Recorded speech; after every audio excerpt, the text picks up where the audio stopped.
গাড়ি দেবে না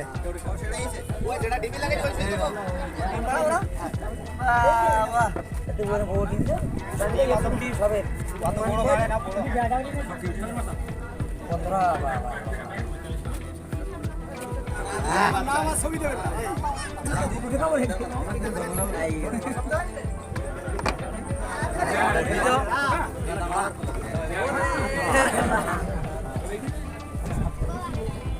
উনি আজকে আমাদের কাপসানের বাজারে 50 থেকে 60টির মতো সাপ আনছে।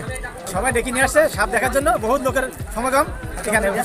43টা সাপ সংগ্রহ করে আমাদের বাজারে দেখায় বেড়ায় এবং দেখায় বেড়ায় এবং এই সাপগুলো খাতি দেয়, মাছ খাতি দেওয়ার পরে কিছুদিন পরে জঙ্গলে সরবরাহ করে দেয়।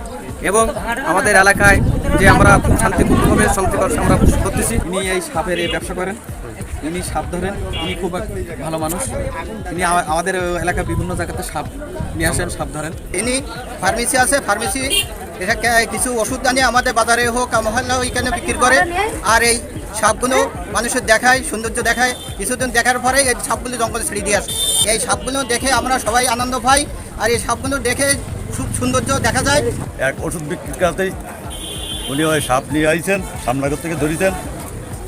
সাপগুলো দেখে আমরা খুব আনন্দ উপভোগ করেছি। আর উনিও সাপ ধরতে খুব আনন্দ পায়। আর মানুষকে এই সাপ দেখায় উনি মানুষের আনন্দ দেয়। এই সাপগুলো ধরার পরে উনি সপ্তাহখানি রেখে ওদের মাছ টাছ খেতে দিয়ে 1 সপ্তাহ পরে উনি আবার সুন্দরবনের সাপগুলো উন্মুক্ত করে দিয়ে আসে।